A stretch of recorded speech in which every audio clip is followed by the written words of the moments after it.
오늘은 예언과 종말 문제에 대해서 설교를 하려고 합니다.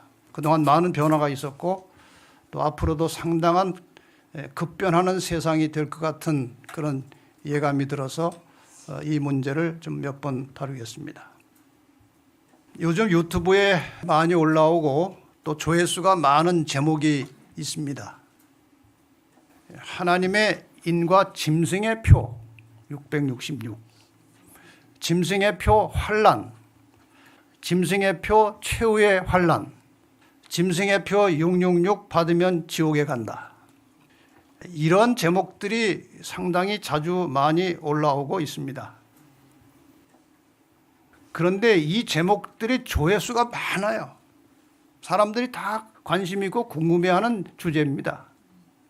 그런데 자세히 들여다보면 강사마다 설명이 다 다릅니다. 듣는 사람들은 혼란스러운 겁니다. 이 목사는 이렇게 설명하고 저 목사는 저렇게 설명하고 똑같은 제목인데 분명히 정답은 하나입니다. 성경이 하나이기 때문에 정답은 하나예요. 근데 어떤 것이 정답인지 판단하기가 어렵다는 것이죠.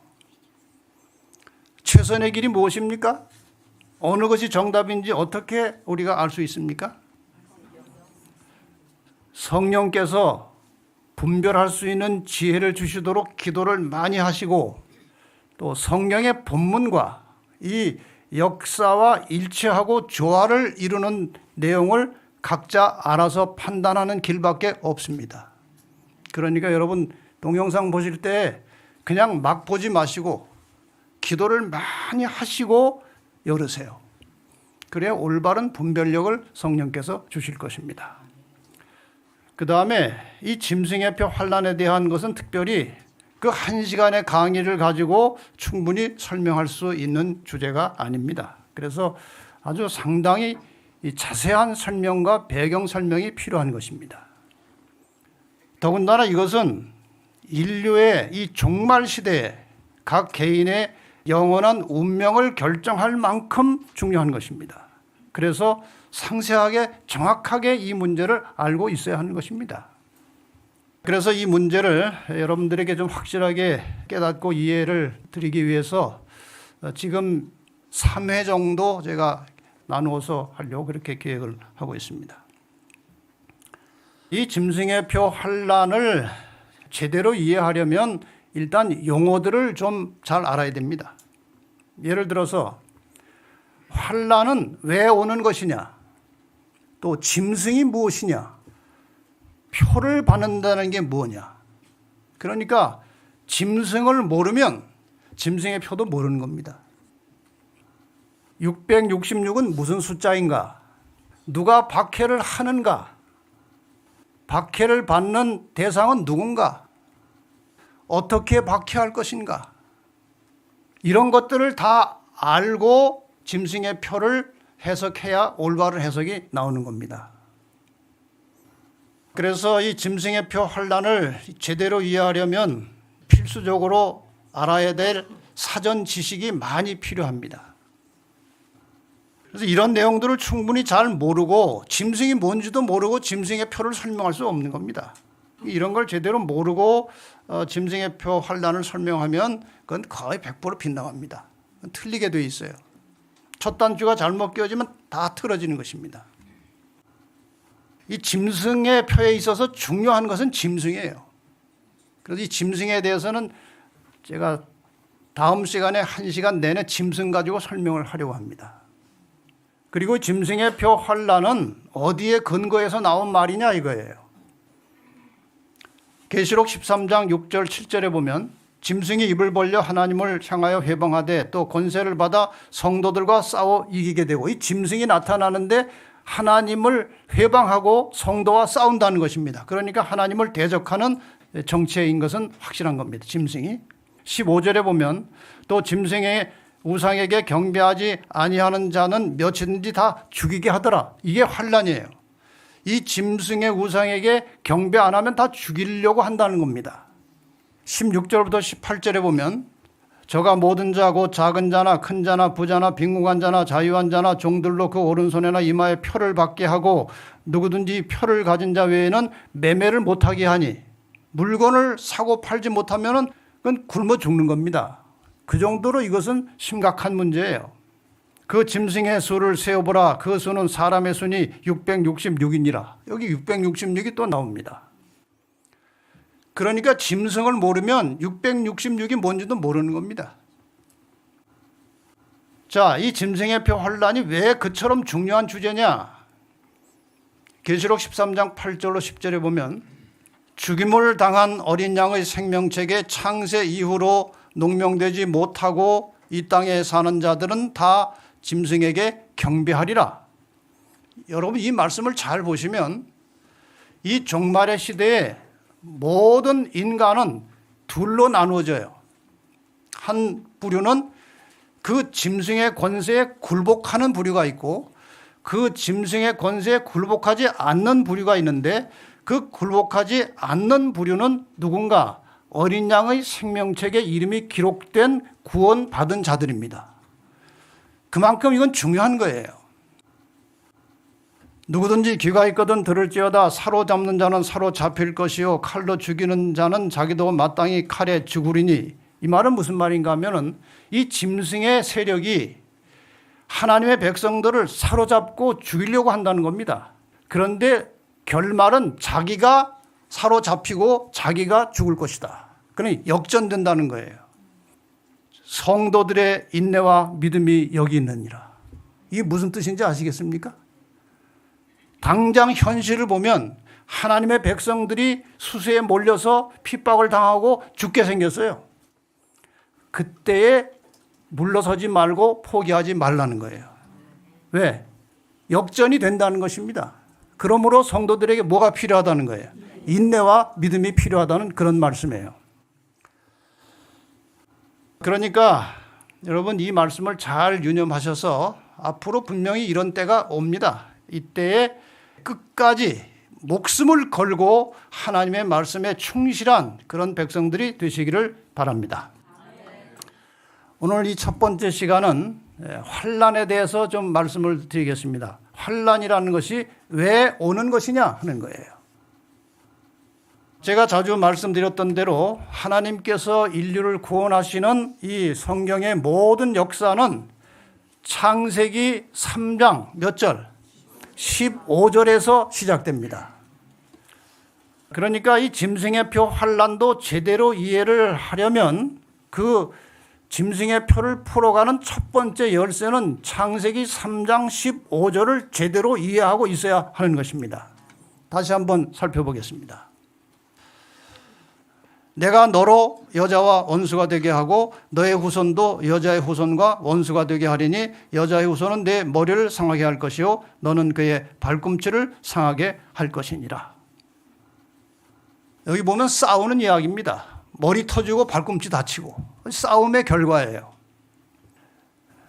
여기에서 이 창세기 3장에 보면 하나님이 이 말씀을 누구에게 하시는가 하면 뱀에게 하십니다. 아담과 하와를 미혹한 뱀에게 이 말씀을 하시는데 사실은 뱀 자체가 아니고 뱀을 이용해서 일하고 있는 사탄에게 하시는 말씀이에요. 자, 여기서 내가 하는 하나님이시죠. 너는 사탄이에요. 여자는 성경의 상징으로 쓰일 때 교회입니다. 너는 교회와 원수가 될 것이다. 싸우겠다 그 말이에요. 너의 후손은 사탄이 지배하는 사탄의 조종을 받는 악의 세력들을 너의 후손이라고 한 것이고 여자의 후손은 예수 그리스도이십니다. 이렇게 싸울 것이라 그 말이에요. 간단하게 그림으로 설명하면 두 편이 있어요. 교회와 예수 그리스도는 선입니다. 세상과 사탄은 악입니다. 이 두 세력이 싸우겠다는 것입니다. 그런데 사탄과 이 세상은 머리를 상한다. 이거는 완전히 패배를 말하는 것입니다. 교회와 예수 그리스도, 여자의 후손은 발꿈치를 상한다는 것은 일시적인 상처를 입지만 마침내 승리할 것을 예고하는 것입니다. 이해가 되시죠? 아주 쉽잖아요. 이렇게 풀어가면 됩니다. 자, 그러면은 여자의 후손이 태어나야 됩니다. 예수 그리스도께서 여자의 후손으로 이 땅에 태어나셨습니다. 근데 어디가 상한다고 그랬어요? 발꿈치를 상한다. 이건 일시적인 상처입니다. 그래서 발꿈치 상하는 것은 십자가의 희생을 말하는 겁니다. 왜? 완전히 돌아가시지 않고 부활하셨어요. 그러므로 이것은 발꿈치를 상한 겁니다. 그 다음에 예수님께서 부활해서 어디로 가셨습니까? 하늘로 가셨어요. 계속 거기 계십니까? 다시 오십니까? 다시 오신다고 그랬어요. 그걸 우리는 재림이라고 말합니다. 예수님이 재림하시면 이 순간에 사탄의 머리가 깨지는 것입니다. 그래서 예수님이 재림할 때 이 사탄이 완전히 이제 패배하고 망하게 되고 파멸할 것을 가리켜서 머리를 상한다고 한 것입니다. 이해가 되시죠? 그래서 하나님께서는 이 싸움을 통해서 죄로 인해서 죽을 수밖에 없는 인간들을 구원하시려고 그렇게 열심히 하나님께서 일을 하시는데, 사탄이 이 싸움에서 지면 완전히 망하니까, 머리를 상하면 망하는 것이니까 예수님과 그 백성들을 죽이려고 달려드는 겁니다. 싸움이 되겠어요? 안 되겠어요? 싸움이 되는 거예요. 그래서 싸우는 겁니다. 그래서 지금 이 지구상에서 일어나고 있는 대부분의 사건들은 이 선악의 싸움이 벌어지고 있는 현장에서 일어나는 일들입니다. 저는 지금 세상에 일어나는 여러 가지 사건들을 예언이라는 빛을 비춰서 보면은, 이거는 무슨 일로 가겠구나. 이건 어떻게 되려고 이런 일이 벌어지는구나. 이게 다 보이는 거예요. 그래서 예언이라는 것은 굉장히 중요한 것입니다. 에베소 6장 12절에 보면 이런 말씀을 기록해 놓았습니다. 우리는 사람을 대항하여 싸우는 것이 아니라 하늘과 이 어두운 세상을 지배하고 있는 악한 영들인 마귀를 대항하여 싸우고 있는 것입니다. 지금 우리가 누구하고 싸우고 있어요? 마귀하고 싸우고 있는 것입니다. 이 마귀하고 싸우고 있는 그리스도인들이 자기들끼리 싸우면 큰일 납니다. 그건 망할 일입니다. 그렇지 않습니까? 다시 한번 말씀드립니다. 우리 진리의 불 성도들이 다 사이좋게 지내지만 앞으로라도 절대로 싸우지 마세요. 이것은 마음으로라도 싸우지 말라는 거예요. 겉으로 우리가 싸우겠습니까? 마음으로라도 싸우지 말고 항상 연합된 모습으로 사탄을 대적하라는 거예요. 베드로전서 5장 8절에 보면 근신하라 깨어라 너희 대적 마귀가 우는 사자같이 두루다니며 삼킬 자를 찾나니. 계속 사단이 우리를 지금 넘어뜨리려고 하고 있어요. 종합하면 전쟁터에서 악의 세력은 무력과 폭력을 사용하고 선에 속한 사람들은 박해를 당하는 것이 전쟁의 성격입니다. 선에 속한 사람들은 무력을 쓰지 않아요. 싸우지 않아요. 하나님의 능력을 의지해서 버티고 견디는 것입니다. 그것이 나중에 승리하는 비결이에요. 자, 그런 이 하나님의 백성, 이 선에 대한 죄악 세상과 악의 박해는 인간이 타락하면서 즉시로 어떤 모양으로 시작되었는지 여러분이 아십니다. 지금 이 그림을 보시면 가인과 아벨이 제사하는 그림이에요. 창세기 4장 3절 5절에 세월이 지난 후에 가인은 땅의 소산으로 제물을 삼아 여호와께 드렸고 아벨은 자기도 양의 첫 새끼와 그 기름으로 드렸더니 여호와께서 아벨과 그 제물은 연락하셨으나 가인과 그 제물은 연락하지 아니하신지라. 가인이 심히 분하여 안색이 변하니. 지금 이 두 형제 간에 제사 드리는 일이 있었습니다. 창세기 4장에. 근데 가인은 농사 짓는 사람이에요. 그래서 땅에 농산물 가지고 제사를 누구한테 드렸습니까? 하나님께 드렸어요. 여러분, 이건 중요한 사실이에요. 가인이 제사를 안 드린 것이 아니에요. 다른 신에게 드린 것이 아니에요. 누구에게 드렸습니까? 하나님께 가인도 제사를 드린 것입니다. 제물이 달랐어요. 아벨도 마찬가지로 제사를 드렸는데 그 제물은 하나님께서 명하신 그대로 양을 잡아서 제사를 드렸습니다. 그러니까 이렇게 표현할 수 있습니다. 아벨은 하나님을 바르게 믿었어요. 가인은 하나님을 믿긴 믿었는데 어떻게 믿었어요? 다르게 믿었어요. 한 글자 차이입니다. 아벨은 바르게, 가인은 다르게 믿었어요. 이게 무서운 것입니다. 무슨 일이 있었습니까?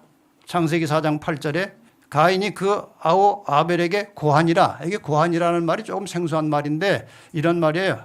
아벨, 너 들판으로 좀 나와. 이렇게 한 거예요. 고하니라. 그 후 그들이 들에 있을 때에 가인이 그 아우 아벨을 쳐 죽이니라. 최초의 살인사건이죠. 이 이야기는 인류의 전 역사를 통해서 일어나게 될 이 선악간의 싸움의 본질이 무엇인지를 가르쳐주고 있는 것입니다. 하나님을 다르게 믿는 사람이 하나님을 바르게 믿는 사람을 박해한 것입니다. 마태복음 10장 36절에 보면 사람의 원수가 자기 집안 식구리라. 우리가 외형적으로 보면 이 세상의 악의 세력도 하나님을 대적하고 하나님의 백성들을 박해하지만 이 내막적으로 보면 타락한 교회의 세력이 하나님의 백성들을 공격하는 것입니다. 사탄이 일을 시켜보니까 세상으로부터 공격을 받으면 이 공격 방법 자체가 미숙해. 그런데 교회를 타락시켜가지고 타락한 교회가 교회를 박해하니까 이 박해가 아주 치밀하고 치명적이에요. 왜? 사정을 아니까 그런 거예요. 너희 원수가 자기 집안 식구리라고 말씀하신 것입니다. 자, 이제 드디어 이스라엘 민족에 대한 박해가 시작됩니다. 이스라엘 민족이 왜 그렇게 수많은 박해와 고난을 당했을까요? 이스라엘 민족을 통해서 누가 나오는 겁니까? 여자의 후손이 나오는 거기 때문에 사탄이 여자의 후손 나오기 전에 이스라엘 민족을 아주 집요하게 못살게 공격을 한 것입니다. 자, 아까 그 그림 다시 보십시다. 여기 여자의 후손, 누가 여자의 후손의 조상이 될 것인가? 그 사람이 누구예요? 아브라함이에요. 아브라함은 아주 관대하고 그러면서도 용감하고 남 대접하기를 좋아하고 아주 훌륭한 인품을 가진 사람이었어요. 그래서 그 아브라함을 하나님께서 여자의 후손의 조상으로 선택하신 것입니다. 자, 하나님께서 이제 여자의 후손 예수를 출생시킬 혈통을 마침내 선택하셨는데 그것이 창세기 12장 1절에 나오는 것입니다. 여호와께서 아브라함에게 이르시되 너는 너의 본토 친척 아비 집을 떠나 내가 내게 지시할 땅으로 가라. 내가 너로 큰 민족을 이루고 내게 복을 주어 내 이름을 창대케 하리니 너는 복의 근원이 될지라. 여기 창세기 12장에 말씀하신 이 약속은 굉장히 중요한 약속이에요. 아브라함이 복의 근원이 된다는 말은 일반적인 축복의 근원이라는 말보다는 이 복의 근원은 예수 그리스도이십니다. 그러니까 아브라함이 메시아의 조상이 될 것이라는 예언입니다. 그러니까 이 아브라함에 의해서 형성된 이스라엘 민족이 사탄에게 공격을 받을까요? 안 받을까요? 당연히 받죠. 그래서 이 이스라엘이 하나의 민족으로서 상당히 큰 무리를 이루어 살던 곳은 애굽입니다. 그래서 이제 이 애굽에서 시작된 이스라엘 민족에 대한 박해 이후로 역사를 제가 간략간략하게 이제 그림으로 설명을 드리겠습니다. 애굽에서 이스라엘 백성들이 노예살이 했습니다. 이스라엘 백성들이 애굽에서 노예살이 하는 동안 바로가 이스라엘 집에 남자아이를 낳으면 다 죽이라고 하는 명령을 내립니다. 왜 그랬습니까? 여자의 후손이 태어나면 안 되니까 이스라엘의 혈통을 끊어버리려고 하기 위해서 남자를 다 죽이라고 한 거예요. 그 다음에 올라온 아수르가 이스라엘 백성들이 애굽에서 나와가지고 이제 가나안 땅에 들어가서 지파를 이루어 이런저런 국가로서의 존재하고 있을 때예요. 이스라엘이 또 불행하게 남북으로 나눠졌습니다. 북방에 10지파가 올라가고 남방에 2지파, 유다 지파와 베냐민 지파가 있었습니다. 아수르가 쳐들어왔습니다. 그래서 아수르는 북방 이스라엘 10지파를 완전히 멸망시켰고 남방 유다도 멸망시킬 힘이 있었지만 유다 지파에서 여자의 후손 예수님이 탄생하셔야 하기 때문에 하나님이 보호하시고 지키신 것입니다. 유다마저 멸망당하면 여자의 후손의 혈통이 끊어져 버리는 거예요. 그 다음에 등장한 나라는 바벨론입니다. 주전 605년 유대인들은 바벨론의 포로로 잡혀가서 70년의 유랑 생활을 하게 되었습니다. 바벨론은 유다 나라의 성전을 파괴했고 그들의 종교와 문화를 말살하려고 했습니다. 그런데 바사 왕 고레스 왕이 나타나서 유대 민족을 해방시키고 구원해 준 역사를 여러분이 잘 아십니다. 그 다음에 올라온 페르시아, 유대인들을 완전히 죽이려고 했습니다. 바사 제국의 대신 하만의 모략으로 유대 민족이 전멸 위기에 처했을 때 에스더의 믿음과 지혜와 용기로 유대 민족이 다시 살게 되었습니다. 이 사건을 기념해서 만든 유대인의 절기가 부림절이라는 것입니다. 페르시아 다음에 헬라가 올라옵니다. 헬라는 하나님의 성전을 집중적으로 파괴합니다. 헬라 제국에서 분열된 셀루쿠스 왕국의 안티오코스 에피파네스는 하나님의 성전을 파괴하고 모독하며 성전의 제단에 돼지를 올려놓고 제사를 드리는 끔찍한 일을 했습니다. 여기 그 그림이 이렇게 나옵니다. 이래서 이 헬라는 유대 나라의 영적, 정신적 자산을 완전히 파괴시키려고 한 거예요. 그 다음에 헬라 제국 다음에 어느 나라가 올라옵니까? 로마 제국이 올라왔습니다. 로마 제국이 올라와서 유대 나라를 통치했고 유대 나라에서 시작된 기독교가 드디어 유대인 자체로부터 또 로마 제국으로부터 극심한 박해를 받게 됩니다. 그러면 이제 초기 기독교회가 당한 박해 역사를 또 잠깐 살펴보겠습니다. 예수님 탄생할 당시의 왕이 헤롯 왕이었습니다. 동방 박사들이 와가지고 여기 왕이 탄생한 것 같다고 이제 얘기하니까 헤롯이 깜짝 놀랐습니다. 아니 내가 왕인데 또 왕이 어디서 나와? 그래서 결국 여러분이 아시는 대로 이 동방 박사가 이제 돌아간 다음에 2살 이하의 남자아이를 다 죽이는 그런 살해 사건이 있었습니다. 예수님은 이제 천사의 안내로 애굽으로 피신해 나왔습니다.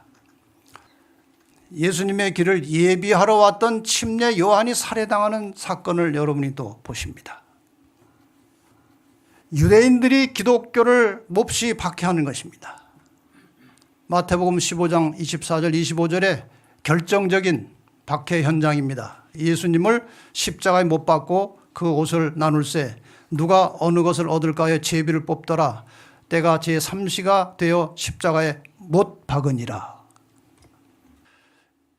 예수님께서 부활하시고 승천하시고 하늘로 가신 이후에 이 땅에 드디어 교회가 제대로 탄생하게 되었는데 그 당시에 가장 신실한 하나님의 종으로 일하고 있던 사람이 스데반입니다. 스데반을 또 죽이는 사건이 사도행전 7장 54절과 57절에 나옵니다. 이제 스데반이 이제 많은 사람들에게 아주 감동적인 설교를 한 것입니다. 저희가 이 말을 듣고 마음에 찔리면 회개를 해야 되는데 저를 향하여 이를 갈거늘 저희가 큰 소리를 지르며 귀를 막고 일심으로 그에게 달려들어 성 밖에 내치고 돌로 칠세 증인들이 옷을 벗어 사울이라 하는 청년의 발 앞에 두었더라. 이렇게 해서 최초의 순교자 스데반이 나오는 것입니다. 이때로부터 복음이 예루살렘을 떠나서 온 세상 이방 나라에 전파되기 시작했습니다. 제가 이 사도 바울이 당한 고난과 박해에 관련된 귀절을 여러 번 읽었지만 이번 설교를 준비하기 위해서 읽으면서 참 사도 바울 정말 대단한 분이라는 감동을 받게 되었습니다. 내용을 한번 보십시다. 고린도후서 11장 23절 27절에 사도 바울이 어떤 고난을 받으면서 복음을 전했는지.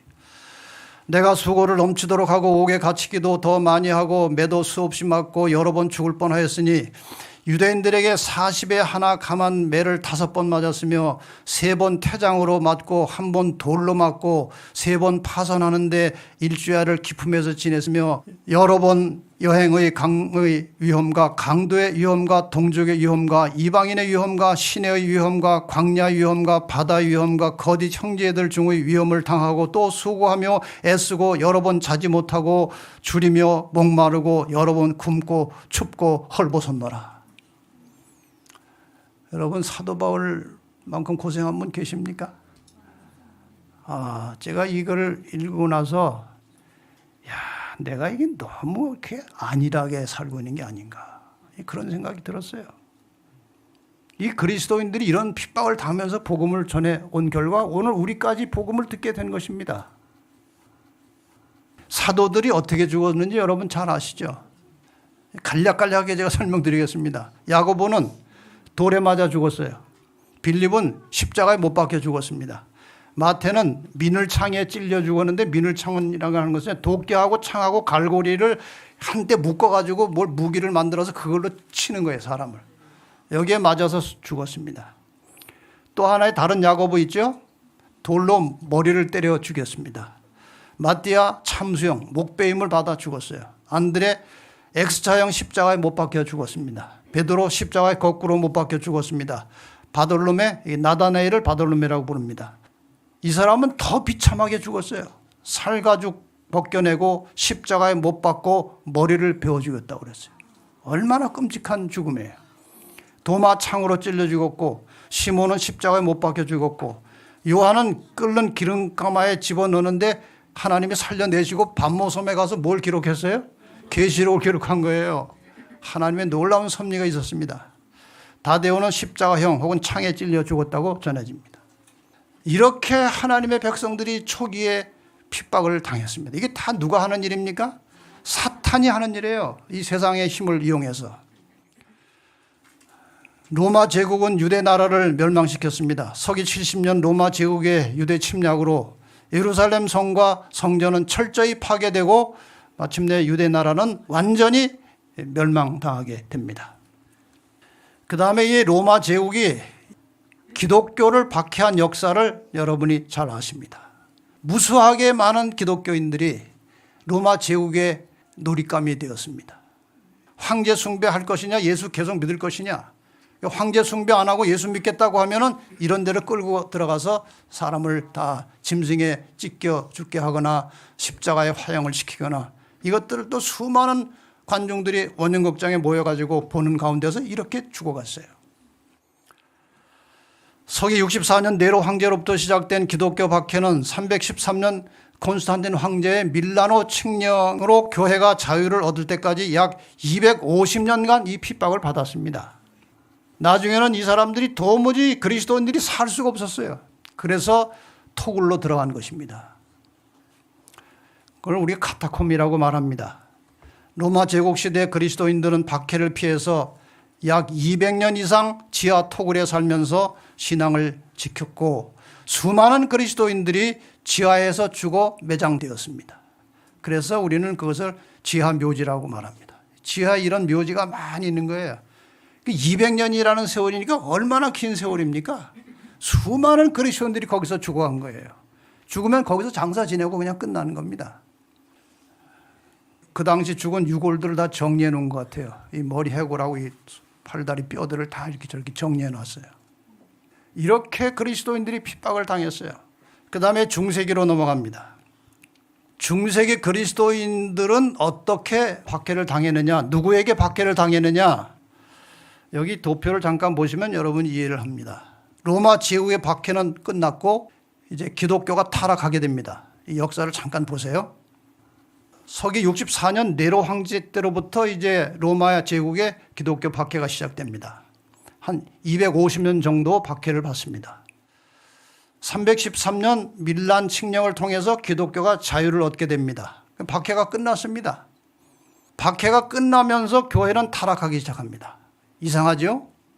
박해가 있을 때는 교회가 박해와 싸우면서 신앙이 순결해지고 단단해졌어요. 그런데 자유롭게 되니까 다 풀어지고 해이해져서 교회가 드디어 타락하게 됩니다. 기독교와 로마에 성행하던 태양신교와 로마의 정치 제도가 뒤섞여 가지고 기독교가 이상한 교회로 변질이 되는 것입니다. 그래서 기독교는 완전히 타락을 하게 되었는데, 그 당시 역사를 한 역사책은 이렇게 기록합니다. 이제 기독교는 단지 명목상 그리스도인을 가장한 사람들이 다수를 이루고 큰 비율을 이루고 주류를 이루게 되었다. 그러니까 태양신 섬기는 사람들이 이 황제가 기독교를 권장하니까 전부 다 기독교로 다 몰려 들어왔어요. 태양신 섬기다가 기독교로 다 몰려 들어온 거예요. 그들은 전에 이교도일 때와 다를 바 없었다. 오리와 타락이 홍수처럼 교회에 밀려들었다.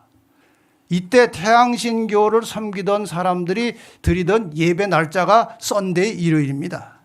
이렇게 해서 일요일 예배는 이 기독교 타락과 함께 시작된 거예요. 예수님 부활하신 다음에 부활 기념해서 시작되는 것은 절대로 아닙니다. 이렇게 해서 이제 일요일 예배가 시작이 된 것입니다.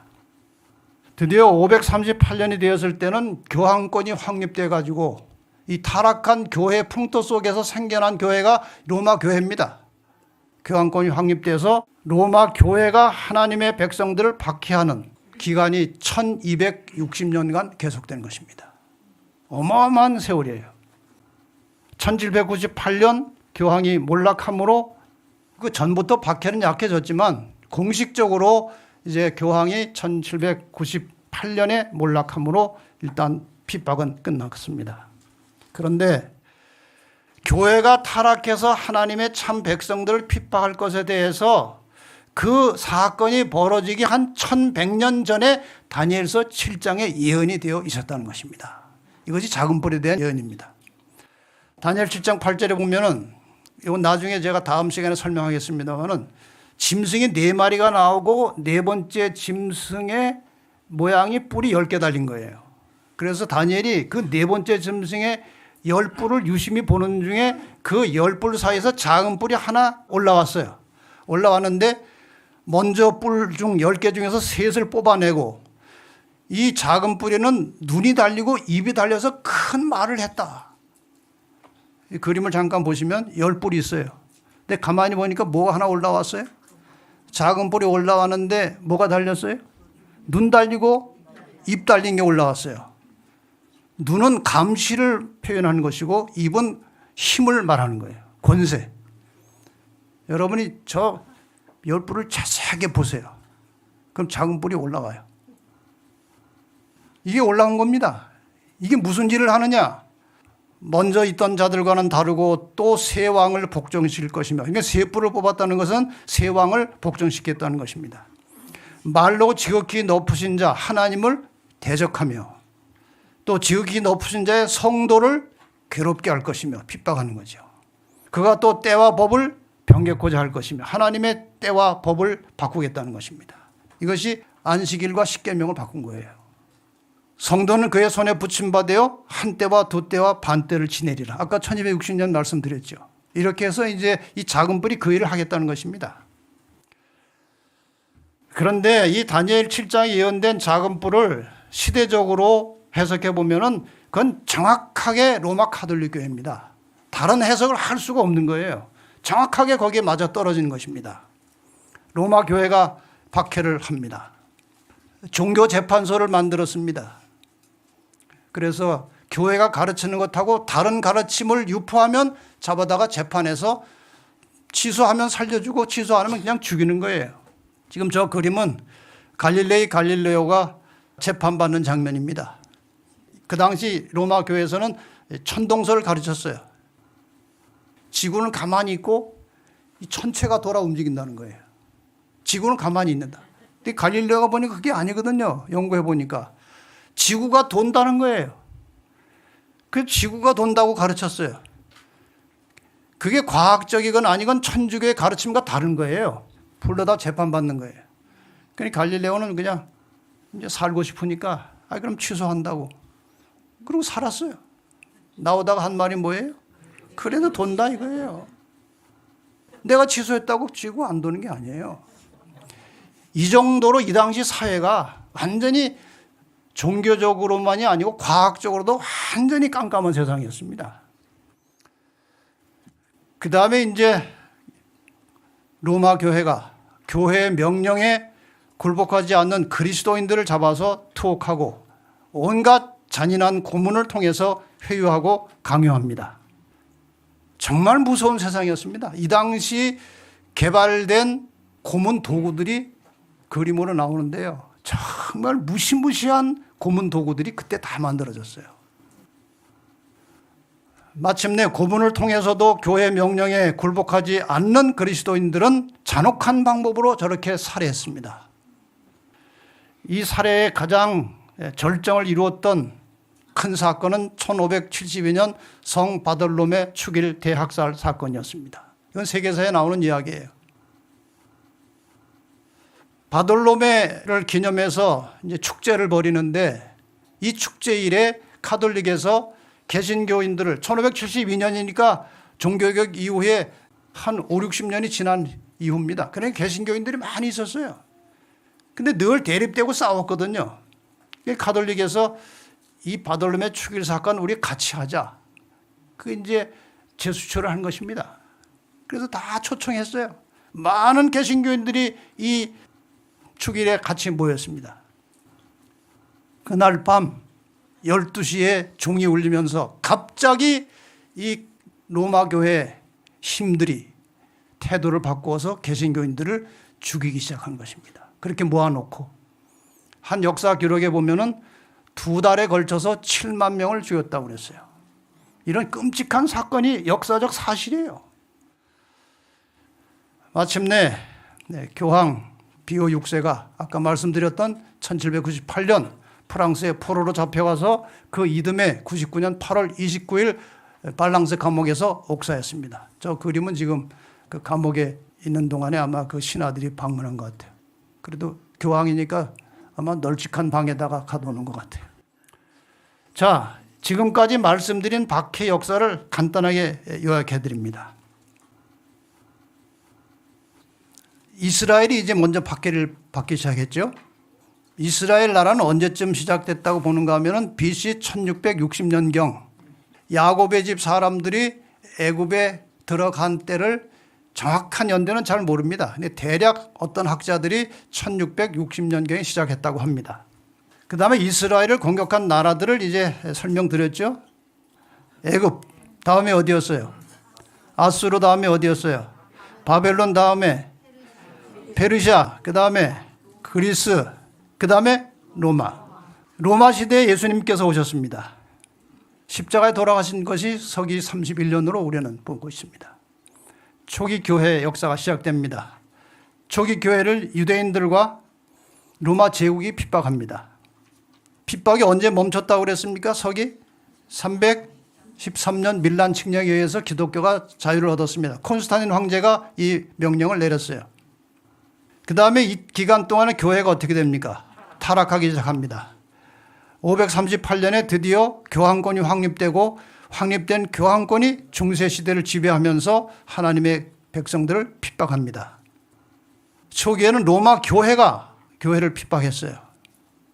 중세시대에는 로마 교회가 그리스도인들을 핍박하고 그 다음에 교회를 핍박했습니다. 종교개혁이 시작됐어요. 언제? 1517년에. 그래가지고 개신교회가 만들어지죠. 다시 개신교회가 엄청난 박해를 받습니다. 로마 교회로부터. 언제까지? 1798년까지 박해를 받았습니다. 이것이 1260년 한태도 때 반때 핍박이에요. 538년부터 1798년까지. 그 이후로 지금까지 뭐 국가별로 핍박은 있지만 공식적인 박해는 아직 없습니다. 끝났습니까? 박해가 또 올까요? 마지막 남은 교회가 탄생하는 것입니다. 이것을 없애야 됩니다. 그런데 이것을 박해할 주체 세력이 누군가 하면은 계시록 13장에 나오는 짐승이에요. 자, 정리할까요? 지금 이 시대는 박해가 잠시 멈춘 것처럼 보이지만 다음 박해를 위해서 준비하는 기간입니다. 아시겠습니까? 방심하고 있을 때는 아니에요. 이스라엘을 박해한 목적은 여자의 후손 예수 그리스도가 출생하는 혈통을 단절시키려고 한 것입니다. 첫째. 그 다음에 메시아에 대한 곡해, 그 다음에 메시아를 다른 나라에 전하는 것을 방해하려고 이스라엘을 박해한 것입니다. 초기 교회 박해 목적은 기독교를 말살해서 이 땅에 구원받는 자들이 하나도 없도록 하면 성공하는 것입니다. 그래서 교회와 성도들을 다 죽여서 말살시키려고 한 것입니다. 그 다음에 중세교회 그리고 개신교회를 박해한 목적은 왜곡된 기독교를, 잘못된 기독교 교리를 만들어서 전파함으로 사람들이 진리를 찾지 못하도록 한 것입니다. 그래서 1260년 동안의 왜곡된 교리 때문에 많은 사람들이 속고 있어요. 지금까지도. 그래서 그때 박해가 있었습니다. 마지막 남은 교회의 박해 목적은 무엇인가? 진리를 가지고 계명을 준수하는 하나님의 백성들을 박멸하기 위한 것입니다. 이 흐름을 이해를 하시겠습니까? 이런 흐름에 의해서 교회가 박해를 받는 거예요. 자, 이제 마지막으로 중요한 부분을 좀 다루고 마치겠습니다. 계시록 12장 17절에 보면 여러분 이 두 성경절을 잘 보셔야 됩니다. 용이 여자에게 분노하여 돌아가서, 여러분 이제 이 의미를 잘 아시죠? 용은 누구예요? 사탄이에요. 여자는 뭐예요? 교회예요. 교회를 타락시켰어요. 그런데 타락시켰는데도 끝까지 하나님의 뜻대로 사는 무리들이 언제나 있었어요. 그래서 용이 여자에게 분노하여 돌아가서 그 여자의 어떤 자손? 남은 자손. 어떤 사람들이에요? 곧 하나님의 계명을 지키며 예수의 증거를 가진 자들로 더불어 싸우려고 바다 모래 위에 섰더라. 아직 싸워요? 안 싸워요? 아직 안 싸워요. 바다 모래 위에 섰어요. 이 바다라고 하는 것은 상징적으로 많은 사람들이 집단을 이루어 살아가는 세상을 말합니다. 그러니까 사탄이 딱 이제 공격을 하려고 준비한 겁니다. 그런데 자기가 싸워요? 누구를 이용해요? 이용합니다. 바로 12장 17절에 이어서 나오는 성경절이 13장 1절이에요. 이건 붙어 있는 성경절입니다. 바다에서 사단이 지금 싸우려고 하고 있는데 바다에서 한 짐승이 나오는데 뿔이 여리오 머리가 7이라. 이 짐승은 제가 다음 시간에 자세하게 설명드리겠습니다. 자, 하나님의 계명을 지키는 남은 자손들이 여기 있습니다. 사탄이 바닷가에 섰다고 그랬죠. 용이. 뭐 이것도 물론 상징적으로 그린 것입니다만은. 자, 용이 나왔습니다. 용이 지금 싸우려고 하는 거예요. 용은 누구예요? 사탄이에요. 그런데 사탄이 직접 일합니까? 세상의 세력을 이용해야 되겠죠. 그래서 바다에서 한 짐승이 올라오는 것입니다. 여러 많은 사람들이 몰려 사는 이 세상에서 짐승이 한 마리 올라오는 거예요. 이들이 누구를 공격하는 겁니까?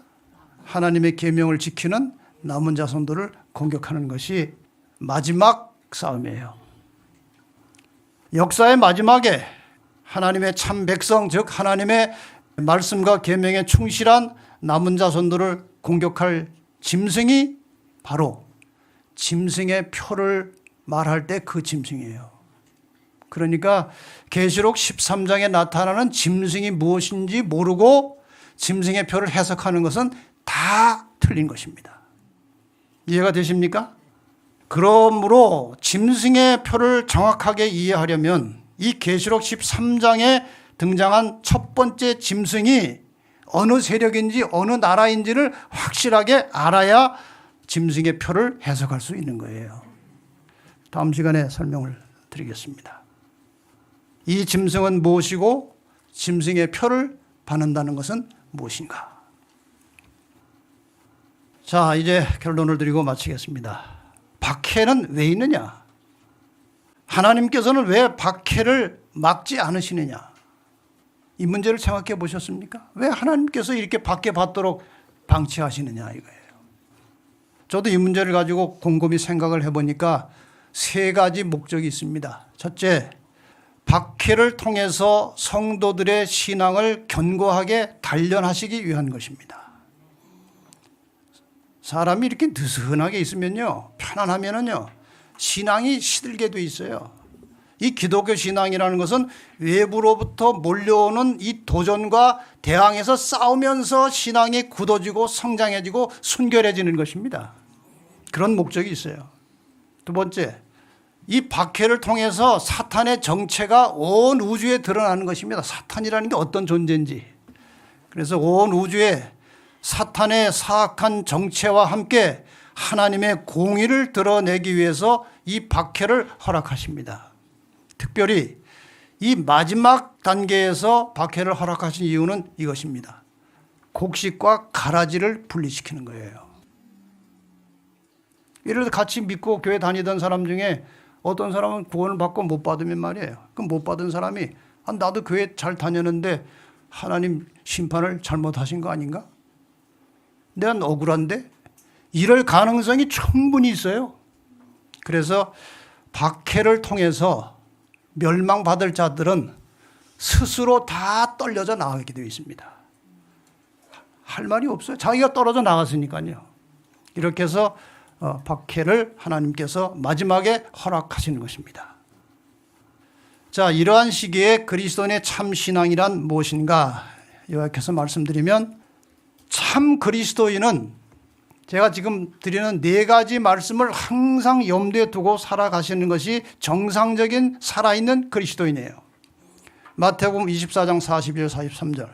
그러므로 깨어 있으라. 어느 날에 너희 주가 임할는지 너희가 알지 못함이니라. 무슨 말입니까? 오늘 하루가 나에게 주어진 마지막 날인 것처럼 생각하고 재림을 준비하며 살라는 것입니다. 마태복음 16장 25절. 누구든지 제 목숨을 구원코자 하면 잃을 것이요 누구든지 나를 위하여 제 목숨을 잃으면 찾으리라. 세상과 타협하지 말고 순교자의 정신을 가지고 하나님의 말씀에 충실하라는 것입니다. 또 한 가지는 이것입니다.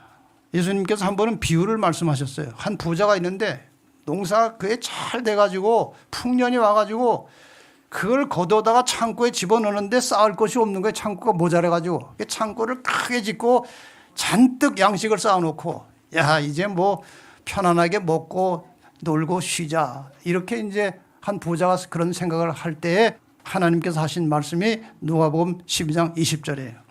어리석은 자여, 오늘 밤에 내 영혼을 도로 찾으리니 그러면 내 예비한 것이 네 것이 되겠느냐. 아무리 돈이 많아도 죽으면 끝입니다. 그래서 내가 소유한 모든 것은 내 것이 아니고 창조주의 것이니 아낌없이 나누면서 살라는 것입니다. 나누라는 것입니다. 베풀고 살라는 것이에요.